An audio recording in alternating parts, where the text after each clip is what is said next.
கடலூர் மக்களவை தொகுதியில் தேர்தல் பிரச்சாரத்தில் ஈடுபட்டிருந்த விஜயகாந்த் அங்கு கூடியிருந்தவர்களுக்கு பல வகையிலும் மிரட்டல் விடுத்தார். ஒரு கட்டத்தில் கூட்டத்தில் இருந்தவர்களை பார்த்து சண்டைக்கு வர தயாரா என சவால் விடுத்தார். பிரச்சாரத்தின் போது உளறிய விஜயகாந்தை பார்த்து பொதுமக்கள் முகம் சுளித்தனர். கடலூர் மஞ்சை நகர் மைதானத்தில் நேற்று இரவு நடைபெற்ற தேர்தல் பிரச்சாரத்தில் பங்கேற்று பேசிய விஜயகாந்த் தனக்கு முன்னால் கொடி பிடித்திருந்த தொண்டர்களுக்கும் செல்போனில் படம் பிடிக்க முயன்றவர்களுக்கும் மிரட்டல் விடுத்தார்.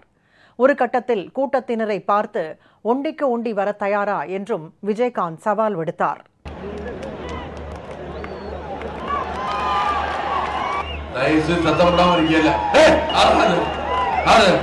கேட்க மாட்டீங்களா? யாரு கேட்க மாட்டீங்களா? சும்மா சத்தம் போட்டுக்கிட்டு பேச விட்டீங்களா? என்னையா எல்லாரும் போனை பிடுங்கடா, எல்லாரும் போனை பிடுங்க.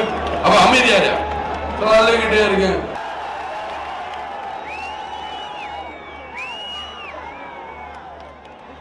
என்ன என்ன என்ன இறங்கி வரணுமா? இறங்கி வரவா?